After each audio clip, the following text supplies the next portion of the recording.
teori dan kerangka berpikir ini kita ikuti terus dan kita terapkan dan kita pakai kerangka teori yang dibangun oleh Kiai Imad ini, yaitu bahwa segala sesuatu harus ada dalam catatan agar dapat kita yakini, maka banyak hal yang gugur dalam ajaran agama. Ajaran agama itu akan runtuh karena banyak sekali yang tidak ada catatannya dan tidak bergantung pada catatan karena terlalu jelas buat akal sehat. Itulah yang disebut sebagai dzaruriyatud din, hal-hal yang sudah diakui kebenarannya oleh akal, dan yang diakui kebenarannya oleh akal tidak perlu ada catatan, tidak perlu ada bukti penguat. Soal keturunan orang itu juga begitu. Jadi catatan itu hanyalah pelengkap dari sesuatu yang kita yakini secara fitri dan secara intuitif sebagai sesuatu yang meyakinkan dan tidak ada keraguan di dalam. Bismillahirrahmanirrahim. Assalamualaikum warahmatullahi wabarakatuh. Waalaikumsalam. Para pemirsa Kupas, channel Kupas. Alhamdulillah kita bertemu lagi setelah sama-sama merayakan Hari Raya Idul Fitri.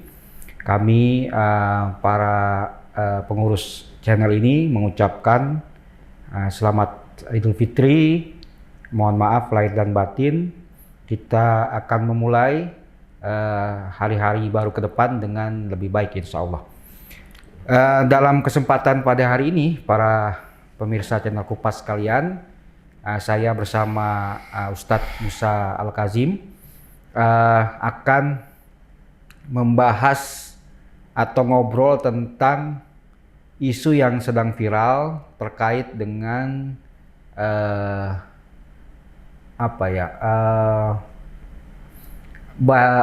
peraguan atau keraguan terhadap atau munculnya keraguan terhadap keturunan atau silsilah dari Ba'alwi, keturunan dari Alawiyin, yang merupakan keturunan Rasulullah yang sudah termasyhur di kalangan masyarakat Indonesia bahwa Ba'alwi adalah keturunan Rasulullah. Tapi ada seorang kiai, kalau tidak salah dari Banten, Kiai Imaduddin, yang menulis keraguan atau bahkan pernyataannya sangat jelas bahwa dia menolak bahwa Ba'alwi adalah keturunan Rasulullah SAW. Ustadz, selamat Lebaran, selamat Idul Fitri, mohon maaf lahir batin. Sama-sama. Ini semua tentang apa sih, Ustadz? Kok muncul keramaian di media sosial soal keturunan Rasulullah atau Ba'alwi sebagai keturunan Rasulullah? Ya, terima kasih Pak Herman. Ya, pertama-tama saya ucapkan juga mohon maaf lahir batin kepada semua pemirsa kita. Dan sekali lagi mohon maaf kita tidak bisa rutin ini mengisi karena berbagai kendala, kesibukan. Nah, jadi belakangan ini sebetulnya sudah cukup lama ya, tapi mencuatnya baru belakangan. Tapi tulisan itu sendiri dan juga pembahasan seperti ini itu sebenarnya sudah ada sejak hampir setahun yang lalu, dan juga sebelum-sebelumnya juga sudah ada. Bahkan di Timur Tengah beberapa waktu yang lalu, beberapa dekade yang lalu sudah ada semacam syubhah. Ini yang disebut sebagai syubhat, ya. Artinya keraguan-raguan, karena biasanya keraguan-raguan itu karena ketidakpahaman, karena pemahaman yang kurang. Jadi ada ketidakpahaman sama sekali atau pemahaman yang kurang. Juga ada kemungkinan masuknya orang tertentu yang awam ke dalam bidang keilmuan yang membutuhkan kepada spesialisasi, butuh kepada training, latihan di situ. Nah, masuknya orang-orang ke dalam ilmu tertentu itu bisa menimbulkan syubhat. Tanpa training yang baik dan lama, itu justru akan menimbulkan syubhat atau keraguan-raguan, ketidakpahaman, ketidakjelasan, obskuritas, ya, ketaksaan masalah dan lain sebagainya. Nah, Di era media sosial ini Pak Irman, sangat banyak orang yang bukan ahli masuk ke dalam suatu bidang yang tidak dia kuasai, sehingga hasilnya adalah kebingungan orang ini yang kemudian kebingungan itu didesiminasi secara luas. Jadi dia sendiri bingung, dia sendiri bertanya-tanya, tapi karena ada media sosial dan menyebarkan informasi itu zaman sekarang itu sangat mudah, maka dia kemudian memutuskan untuk menyebarkan kebingungannya, dan akhirnya kebingungannya itu menciptakan kebingungan yang lebih luas, tanggapan dari orang yang juga bingung, yang bukan ahli di bidangnya, dan begitulah kejadian itu menjadi fenomena yang disebut sebagai nantinya itu disebut sebagai post-truth itu. Yaitu masing-masing pihak tidak lagi mencari kebenaran, tapi mencari pembenaran. Ya.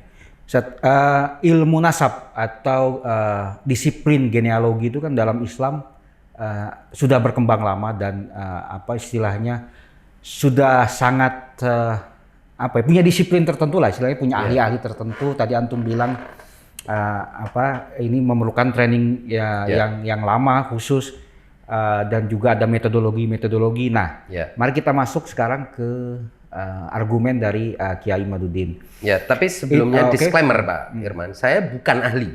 Ya. Tapi saya bisa merasakan ucapan dan argumen orang yang pakar maupun argumen orang yang bukan pakar. Itu bisa kita timbang, ya. Jadi saya tidak mengklaim kepakaran di bidang itu, tetapi saya bisa menimbang dengan akal sehat, logika, dan metodologi yang disepakati oleh ilmu-ilmu Islam pada umumnya, termasuk ilmu nasab ini. Justru pada kesempatan ini kita ingin melihat kesimpulan dari argumen yang meragukan Ba'alwi adalah keturunan Rasulullah itu dari sisi yang yang lebih luas, dari sudut pandang yang lebih luas, atau yang lebih yang lebih umum lah ya, yang lebih umum atau luas. Argumennya nih sepemahaman saya, ini mungkin saya bisa jadikan satu semacam preposisi ya Sat ya, bahwa Ba'alwi bukan keturunan Rasulullah karena Ubaidillah bin Ahmad bin Isa al-Muhajir tidak disebut oleh ahli-ahli nasab atau karya-karya nasab di abad kelima atau sebelum abad ke-9. Betul. Nah, silakan Zat. Ya, jadi sangat menarik apa yang terjadi ini karena begini. Pertama, Kiai Imad itu membuat sebuah buku. Di dalam buku itu dia itu mengkreasikan, mengkonstruksi suatu kerangka berpikir sendiri, bukan kerangka berpikir yang disepakati oleh ahli-ahli nasab, yang dia sebut sebagai metode atau dengan istilah metode looking up dan metode looking down. Jadi metode melihat ke atas ataupun melihat ke bawah. Istilah ini sendiri adalah inovasi dari kiai yang menyebabkan kehebohan sekarang ini. Nah, kemudian dia menyatakan bahwa Ubaidillah bin Ahmad, yang merupakan kakek moyang dari semua Ba'alawi di Indonesia ini, tidak disebut di dalam kitab-kitab nasab era beliau. Dan era beliau itu adalah era Ubaidillah atau era Ubaidillah atau Abdullah ya. Nah, Ubaidillah. Ini perlu digarisbawahi, tidak disebut. Tidak disebut menurut Kiai Imad. Dan dia tunjukkan sejumlah buku nasab yang ditulis oleh para ahli nasab abad 4, 5, karena dia kan abad 4 ya, 5, 6, 7 tidak menyebut dia. Nah, dari situ kemudian dia menyimpulkan tidak adanya nama Ubaidillah dalam kitab-kitab nasab itu adalah bukti. Ini menarik ya. Jadi ketiadaan bukti adalah bukti. Padahal tidak ya. Kalau dalam logika kan ketiadaan bukti bukan bukti. Nah, karena ketiadaan bukti bukan bukti sesuatu, namanya tidak ada kan. Ini dia mengambil ketiadaan bukti adalah bukti bahwa Ubaidillah itu tidak Bukan ada anak dan bukan anak dari Ahmad bin Isa. Ahmad bin Isa. Nah, dari situlah muncul perdebatan. Yang menanggapi pun kemudian memaksakan untuk mengatakan bahwa kitab-kitab nasab yang ditulis itu bukan hanya di abad itu, ada kitab-kitab nasab yang ditulis setelahnya yang menunjukkan bahwa Ubaidillah itu ada. Nah, dan kemudian mereka mengcounter menggunakan kitab-kitab yang disepakati. Dibantah lagi dan terjadi bantah membantah. Kita tidak akan masuk ke situ. Iya. Karena semua perdebatan ini, kalau menurut saya, secara metodologi tidak valid. Karena seperti yang kita ketahui, Pak Irman, ilmu itu ada dimensi nakli, ilmu agama ya, ada dimensi nakli, ada dimensi akli. Ilmu nasab itu juga begitu. Dia tidak keluar dari dimensi akli, dimensi rasional. Dan rasionalitas, logika mengatakan tidak disebutnya sesuatu bukan berarti tidak ada. Jauh sekali antara tidak disebutnya sesuatu dengan ketiadaan. Dan tidak bisa orang itu menggugurkan nasab orang karena tidak disebut. Tidak bisa. Khususnya memang tidak ada yang membantah. Ya kan? Kalau Ubaidillah ini adalah orang yang mengaku-ngaku, maka pasti akan banyak yang membantah klaim dusta Ubaidillah ini di masanya dan di masa setelahnya. Dan ahli-ahli nasab akan menyatakan Ubaidillah adalah imposter atau pengaku-ngaku, pendusta yang mengaku sebagai putra Ahmad. Karena salah satu metodologi selain mengkonfirmasi juga istilahnya memverifikasi. Ya, mengkonfirmasi atau memverifikasi juga menunjukkan, mengekspos para pemalsu atau pengaku-ngaku ya.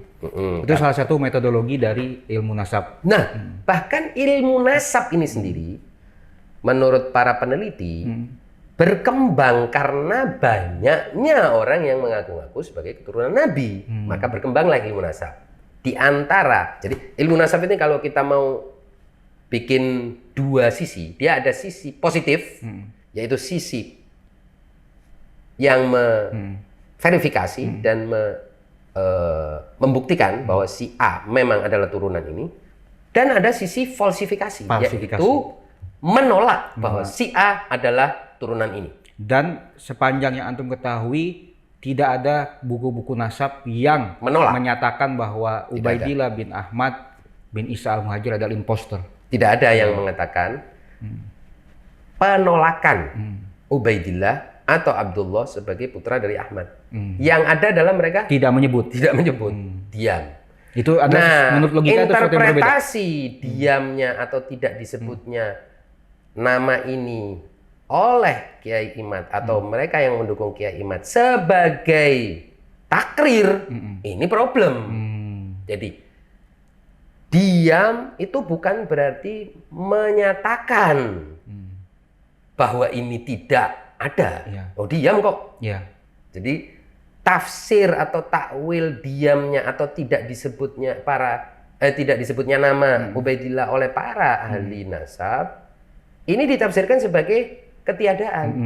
Lah, kalau pakai cara ini, Pak Irman, wah banyak sekali yang gugur, banyak sekali nasab ini yang hilang, karena tidak disebut oleh kitab-kitab nasab. Contoh, banyak sekali. Bahkan yang diragukan pun oleh ahli-ahli nasab itu sampai sekarang masih dikukuhkan seperti Syekh Abdul Qadir Jailani, diragukan tapi tetap valid. Nasabnya sampai kepada Rasulullah. Jadi sebaliknya ahli-ahli nasab tidak ada yang meragukan, apalagi menggugurkan. nasabnya Ba'alawi. Ya kan? Nah, kita kembali kepada logika. Iya. Kalau ahli-ahli nasab tidak menyebut, dari tidak menyebut kita tarik menjadi menolak, ini ada jumping to conclusion, ini ada lompatan kesimpulan yang tidak bisa dibenarkan dalam logika, ya kan?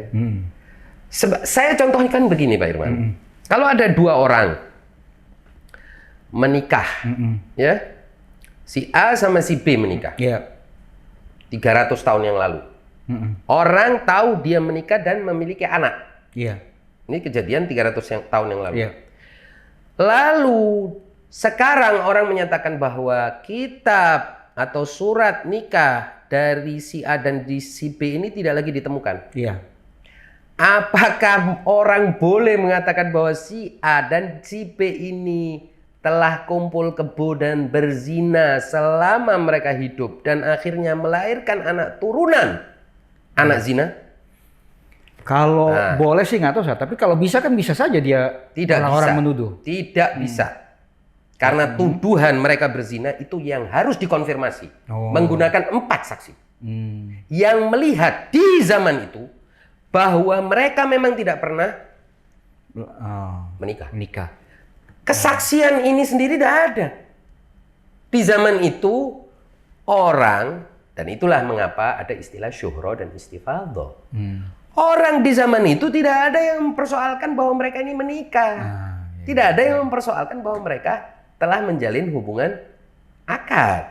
Kalau saya, ya kan? Sehingga bagaimana Anda mengatakan bahwa dua orang ini berzina setelah 300 tahun yang setelahnya, hanya karena Anda tidak menemukan catatan dokumen pernikahan mereka berdua. Wah, itu kalau seperti itu kacau balau ini bangunan kemanusiaan dan bangunan sosial. Jadi untuk saya analogikan ke persoalan ini, jadi untuk membantah Ubaidillah itu sebagai anak Ahmad bin Isa itu harus ada 4 kitab atau ahli nasab yang menyatakan bahwa dia imposter. Satu, atau dikenal di lingkungannya bahwa dia adalah pengaku-ngaku. Seperti banyak kejadian. Misalnya begini, kita percaya ada putra dari sebagian madhab percaya bahwa ada putra dari Hasan al-Askari, putra dari Ali ibn Muhammad al-Hadi, yang disebut sebagai Al-Mahdi. Ya. Di zaman itu banyak orang yang mengaku-ngaku sebagai Al-Mahdi kan, tapi orang kan menyatakan kamu mengaku-ngaku. Orang yang memprotes klaim itu, sehingga mereka akan menyatakan ini tidak benar. Nah, sementara yang ini tidak ada yang memprotes. Paling tidak menyebut namanya. Tapi menyatakan bahwa dia adalah pengaku-ngaku, tidak ada. Sehingga ya kita harus mengatakan dia benar dong. Kan, padahal kita tahu circumstances, ya, situasi dan kondisi kelahiran Imam Mahdi itu sekretif, rahasia.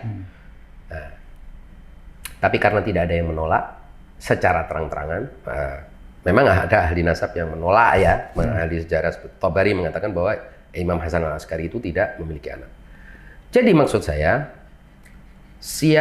mereka yang menyatakan Ubaidillah itu tidak ada, itulah yang harus membuktikan kesaksian, menemukan kesaksian dari para ahli nasab yang mengatakan secara tegas Ubaidillah adalah imposter, pendusta yang mengaku-ngaku, atau mudai yang mengaku-ngaku sebagai putra dari Ahmad bin Isa. Ketiadaan suatu bukti bukanlah bukti dari satu ketiadaan. Oke, itu Zat. Nah, terus yang selanjutnya, ini saya bicara soal waktu, Zat. Ilmu nasab, khususnya ilmu tentang genealogi para sayyid dan syarif itu kan berkembang menurut Kazuo Morimoto itu pada abad ke-9 Masehi atau kira-kira mungkin abad ke-4 ya. Abad ke-4 atau ya, ke-3. Berkembang, tapi sudah ada seperti yang saya baca juga, ya. Jadi ada penulis buku nasab itu Jamharatun Nasab itu abad ke-3, artinya 200 Masehi. Ya, abad ke-3. Ya. Maaf, 200 Hijri, ya, Hijriah, atau abad ke-9 Masehi. Ya. Gitu. Berarti kan ada spare waktu tuh dengan misalkan kehidupan Rasulullah. Kalau kita memakai metodologinya Kiai Imad bahwa harus dari masanya, kita artinya bisa meragukan juga dong nasab dari dari Nabi Muhammad sendiri. Iya, nasabnya Nabi Muhammad kepada Nabi Ibrahim itu kan ditulis jauh setelah itu. Jadi maksud saya ini kan jadi kesalahan metodologis. Ya, kesalahan metodologis ini sayangnya para penanggap itu juga ikut serta dalam kekacauan itu yang terjadi akibat kreasi metodologis yang tidak sejalan dengan yang disepakati oleh para ahli dan pakar nasab, kayak genealogi.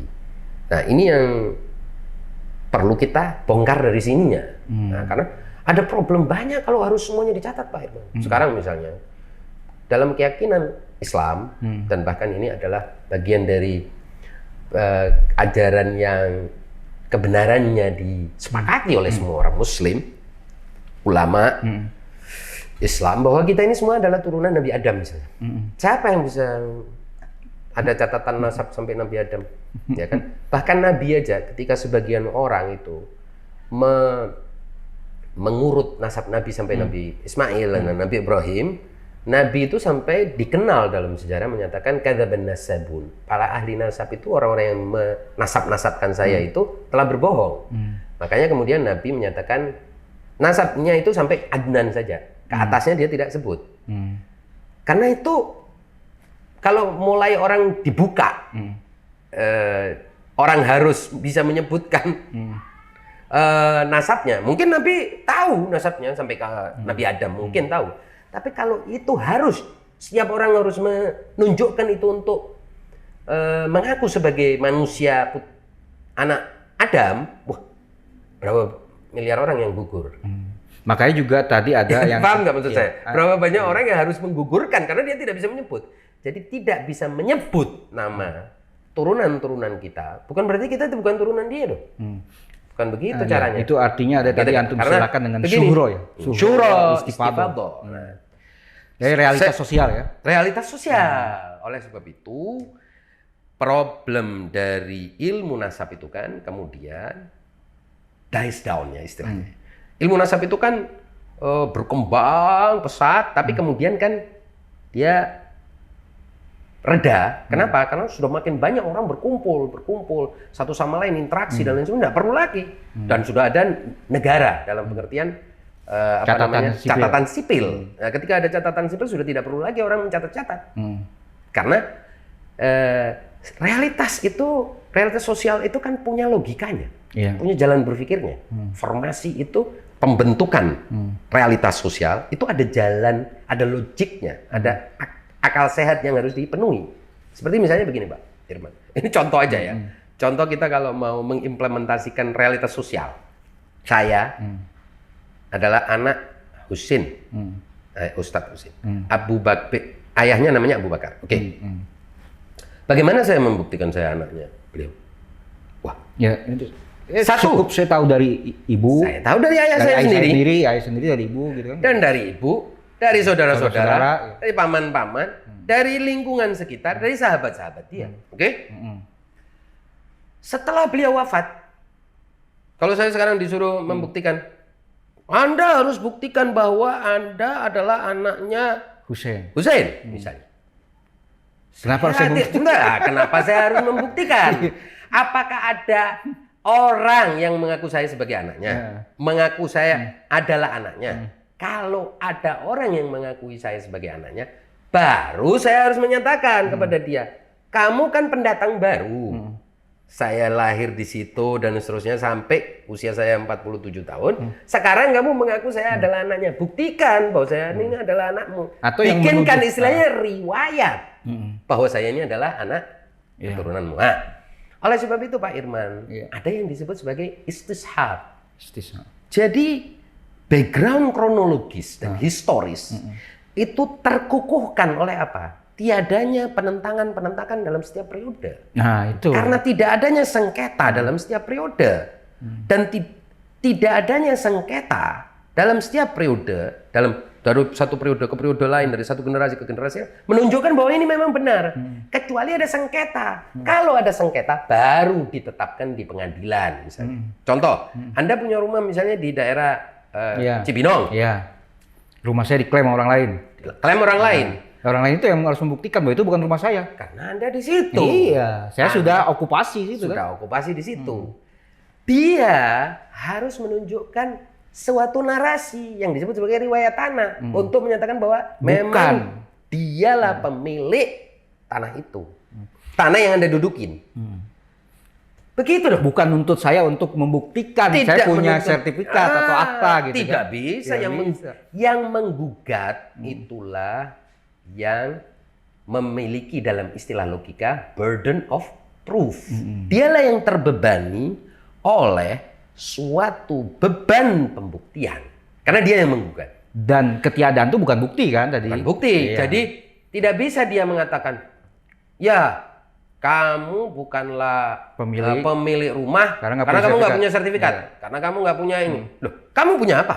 Iya. Kamu sekarang ini punya apa? Oh enggak. Karena kamu nggak punya sertifikat, berarti saya pemiliknya. Nggak bisa. Karena kalau seperti itu, Pak, dia menempati, orang lain akan bilang kamu juga bukan pemiliknya. Realitas sosialnya kan saya sudah menempati. Satu. Kedua, kalau cara itu dipakai, maka kalaupun dia berhasil mengusir Anda, besok lusa datang orang, kamu bukan pemiliknya. Dari mana? Ya, karena kamu buktiin dong kalau kamu pemiliknya. Dia kan sudah pasti nggak punya. Jadi maksud saya, tidak bisa menggugurkan nasab dengan metode tiadanya penyebutan. Nah, tidak adanya penyebutan oleh para ahli nasab. Sebelum abad ke-9. Sebelum abad ke-9 atau bahkan sebelum kapanpun lah. Sebelum kapanpun. Ya kan? Karena itu tadi. Karena kalau cara itu dipakai, akibatnya metode atau cara ini bisa menggugurkan hampir semua hal. Bisa menggugurkan keabsahan pernikahan orang di berapa ratus tahun yang lalu. Dan akhirnya bisa menyatakan bahwa semua turunannya adalah anak haram. Dan akhirnya bahwa mereka bukan ahli waris. Terjadi suatu social chaos. Realitas sosial yang sudah terbentuk, akhirnya jadi amburadul. Jadi bencana sosial. Jadi social disorder. Ini yang tidak boleh terjadi dalam agama. Nah, agama ini kan mulai sebab itu kan akal sehat. Agama ini mengukuhkan akal sehat. Mengukuhkan realitas yang sudah terbangun, ya apa istilahnya kesepakatan orang itu dikukuhkan oleh agama Pak Herman. Karena kesepakatan itu kalau digugurkan, akibatnya banyak hal yang i'tibariyah dalam istilah filsafat ini. Saya pakai istilah filsafat ya.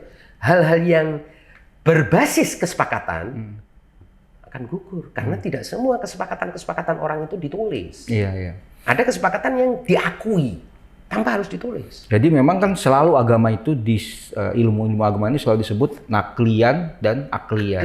Betul. Jadi tidak boleh dipisahkan yang akli ini kan. Tidak boleh. Kalau semata-mata kita pakai mikroskop ngelihat-lihat teks gitu kan, nggak boleh gitu kan. Nggak boleh karena kalau nanti semuanya kebakar teks itu suatu saat ada badai besar atau naudzubillah min dzalik ada banjir besar semua kitab-kitab itu hilang. Terus orang gimana tuh? Merujuk kepada apa? Merujuk kepada akal dong. Kalau kita berpijak sepenuhnya kepada teks, akibatnya suatu saat atau ada bencana atau apa, atau ada penjajahan atau ada invasi militer dan sebagainya. Seperti yang pernah terjadi di masa-masa tertentu itu, misalnya perpustakaan Iskandaria itu ada ratusan ribu buku di situ dibakar, kemudian berbagai. Terus gimana agamanya tutup? Bubar, sudah tutup karena tidak ada kitab-kitab. Nah inilah yang saya katakan bahwa kesalahan dari yang mencetuskan syubhat ini maupun yang menanggapi. Sayangnya yang menanggapi juga bersikukuh untuk tidak menggunakan common sense, realitas sosial. Ya, yang realitas sosial itu dibangun oleh manusia yang berakal. Yang ada yang disebut sebagai sirah uqalaiyah. Orang berakal itu tidak akan menerima Pak Irman kalau Anda mengaku-ngaku sesuatu yang bukan hak Anda. Kalaupun ada 2-3 orang yang menerima karena takut, tidak mungkin itu diterima terus-menerus. 10, 20, 30, 40, 50, 100 tahun, nggak bisa. Contoh sederhana. Kasus Super Semar, misalnya. Sampai sekarang kan dipersoalkan. Karena dari teksnya hilang.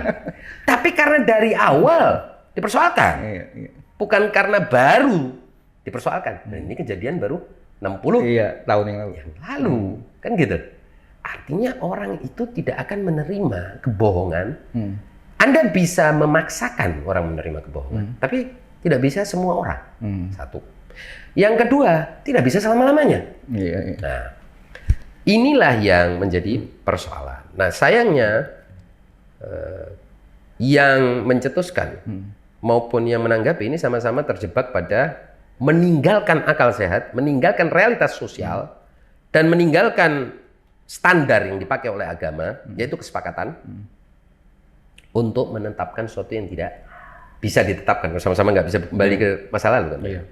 Ini menarik, Sat. Jadi antum mendudukkan ilmu nasab ini bukan sekedar dari sebagai ilmu nakli, tetapi juga perlu dilihat dari sisi rasional. Rasional, ini, sosial, sosiologis, ya, politis. Ya, rasional kan berbasis. Ini juga mulai berkembang pembicaraan bagaimana kita melihat riwayat-riwayat atau hadis-hadis bukan semata dari sisi teks tapi juga konteks. Betul. Antropologi, sosiologis pada masa itu, ya kan, linguistik pada masa itu, untuk menentukan istilahnya kebenarannya atau keasliannya atau validitas. Nah, maksud saya memang pertanyaannya apakah kita memang harus mengarah ke sana? Itu secara niscaya memang harus ke sana gitu. Memang dari awal sudah ke sana. Dari awal manusia ini tidak mungkin mengukuhkan sesuatu kecuali dia bisa terima secara akal. Jadi misalnya begini Pak Irman, orang ini misalnya di kampung ini nih, di kampung kita tinggal ini, ada satu orang laki masuk keluar rumah, seorang janda. Orang ini kan menjadi percakapan orang di sekitarnya. Iya. Apa ini? Dua orang ini lagi ngapain? Pasti itu. Dan manusia ini bergosip, duduk, membahas, membincangkan, menetapkan di masa itu. Inilah yang disebut sebagai syuhroh. Ya, dan sesuatu yang menjadi percakapan umum. Percakapan umum ini menjadi kesimpulan umum, pendapat umum. Oh ya, ini orang menikah sama si janda itu. Oke, terima, acceptable, diterima oleh masyarakat. Oh, orang ini nggak menikah, mulai akan dipertanyakan. Mulai ada yang kasakusuk melaporkan ini.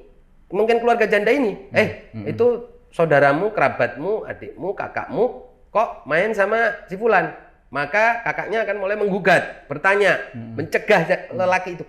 Dan komplikasi sosial akan terjadi di masa itu, di kejadian itu. Oke, pertanyaannya, Ubaidillah ada di Hadramut pada 300-an sekian, Hijriah. Ada nggak yang menggugat dia? Ya, menggugat dia bukan merupakan putra dari seorang yang sangat terkenal, Ahmad bin Isa yang berhijrah dari Basra ke sana. Tidak ada. Yang menggugat anaknya, Alawi bin. Alawi. Bapakmu ini ternyata impostor, palsu. Nggak ada. Yang menggugat Muhammad, putra Alawi, nggak ada. Yang menggugat Alawi lagi, tidak ada. Sampai yang menggugat Ali Khalid Qasam, tidak ada. Jadi ketiadaan gugatan dari generasi ke generasi yang lain menunjukkan bahwa dari sejak itu ini sudah ditetapkan sebagai kesepakatan yang benar, kebenaran. Jadi kebenaran sosial. Kebenaran sosial itu adalah kebenaran rasional. Ini di atas kebenaran nakli, Pak. Loh, iya loh. Sekarang kita ini semua percaya, semua ini, bahwa kita ini anak Adam. Dari mana? Karena itu kebenaran sosial yang dipercayai dari generasi ke generasi ke generasi. Kita percaya Rasulullah adalah putra dari Ibrahim dari jalur Ismail. Kok Rasulullah tetap nggak digugat dari zaman ke zaman? Padahal tidak ada catatan pasti. Nggak ada catatan. Catatan itu belakangan. Semua ini kan terjadi 200-300 tahun setelah Hijriah. Kenapa tidak ada yang menggugat itu? Ya, kebenaran sosial. Kebenaran sosial yang dibangun di atas kebenaran rasional, bukan kebenaran tekstual. Ini yang maksud saya, mari kita beranjak. Kalau agama kita tetapkan hanya semata-mata pada kebenaran teks, tertulis itu, maka kekacauan akan dimulai dan tidak ada ujungnya. Apalagi kemungkinannya suatu saat ini semua kitab ini hilang, dibakar orang, dan seterusnya. Inilah mengapa tidak boleh dogmatik, tidak boleh doktriner dalam beragama, Pak. Kalau doktriner, dogmatik dalam beragama, maka kita tidak akan pernah melihat realitas sosial. Padahal realitas sosial itu realitas rasional. Karena prinsip bahwa manusia itu makhluk berakal. Dan makhluk berakal itu akan berperilaku rasional. Dan akan memilih secara rasional. Makanya ada istilah dalam etika rational choice theory. Teori bahwa manusia itu akan mengambil jalan yang rasional. Kenapa dia akan mengambil jalan yang rasional? Karena orang lain juga akan rasional. Dan dua orang rasional akan menemukan kesepakatan, kemaslahatan bersama. Dan seterusnya, dan itulah kehidupan. Gitu. Di luar itu nggak ada. Lah, tiba-tiba di 1000 tahun kemudian, datang orang menggugat apa yang terjadi 1000 tahun yang lalu. Ya, jadi 1000 tahun yang lalu tidak seperti itu kejadiannya. Loh, kenapa kamu bilang begitu? Gak ada catatannya. Ya sudah, silakan Anda ngomong sendiri. Karena pada akhirnya realitas sosial sudah terbentuk. Nah, ada kemungkinan dia ingin membentuk, kalau menurut saya ini, analisis saya, bahwa dia ingin membentuk realitas sosial baru. Yaitu bahwa pada suatu periode ada diragukan. Nah, diragukan, oke. Tujuannya agar tercipta suatu realitas sosial baru, kesepakatan baru. Jangan percaya turunan ini sebagai Habib. Jangan puja-puja mereka, jangan kagumi mereka, jangan cintai mereka. Oh, itu urusan dia. Artinya dia harus berjuang untuk menciptakan realitas sosial baru, yaitu menghilangkan penghormatan, apa terserah lah. Itu saya tidak ada masalah, artinya urusan dia kan itu. Nah, kalau itu yang mau dikerjakan karena dia melihat apa, misalnya Pak Irman, bahwa para Habib-Habib ini atau Duriyah ini sudah melampaui batas dalam memperbudak orang, dalam merusak kehidupan orang dan lain sebagainya. Kalau benar itu dirasakan oleh kebanyakan orang, maka dia akan mendapatkan dukungan. Ini yang saya ingin katakan. Saya ingin peringatkan juga ini Duriyah. Orang melakukan gerakan ini untuk menciptakan suatu realitas dan kesepakatan dan konstruksi sosial baru dengan cara dia yang sangat tidak ilmiah pun bisa terjadi suatu realitas baru karena apa? Orang merasakan. Wah, saya merasakan bahwa turunan Nabi sudah tidak lagi memberi manfaat, tidak memberi semangat, tidak memberi kasih sayang dan harus didelegitimasi. Seperti apa yang terjadi pada para penguasa. Ya kan seperti Soeharto tuh membangun realitas bahwa dia melakukan pembangunan setelah 30 tahun masyarakat merasakan mana pembangunannya. Yang ada saya ini makin miskin, melarat, sengsara. Maka oposisi menciptakan realitas baru. Dan sepanjang 20 tahun lebih terjadi proses delegitimasi terhadap Soeharto. Bisa terjadi itu. Saya ingin mengatakan jangan anggap cuman tektokan urusan nasab ini kemudian berakhir dengan itu. Karena yang ingin dituju oleh sebagian orang adalah perubahan sosial. Dan perubahan sosial, lagi-lagi, bahkan kalaupun tidak ada dalilnya, tidak ada dalil teksnya, karena kan dia yang harus membuktikan kan, bahwa Ba'alawi ini bukan keturunan Nabi, dan bahwa Ubaidillah ini adalah pendusta. Dia yang harus membuktikan kan. Katakan dia tidak bisa membuktikan itu, tapi dia menangkap suasana hati orang yang ingin apa? Merubah penghormatan-penghormatan ini dan melakukan delegitimasi, maka dia bisa sukses. Itu yang ingin saya katakan. Lagi-lagi dia membangun sesuatu berdasarkan pada realitas sosial masyarakat yang tidak suka. Tapi sebaliknya, kalau ternyata enggak, masyarakat masih merasakan enggak. Ini mereka lebih banyak yang baik, lebih banyak yang soleh, lebih banyak yang memberi manfaat, lebih banyak yang alim, lebih banyak, oh enggak bisa. Ini tidak bisa kita terima. Maka ini akan dengan sendirinya punah dan pupus gerakan ini. Kalau saya bilang begitu, Pak.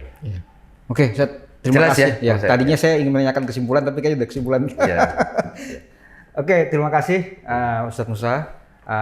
Dan para pemirsa sekalian, demikian obrolan kami tentang kontroversi keturunan Nabi dari sisi Ba'alwi.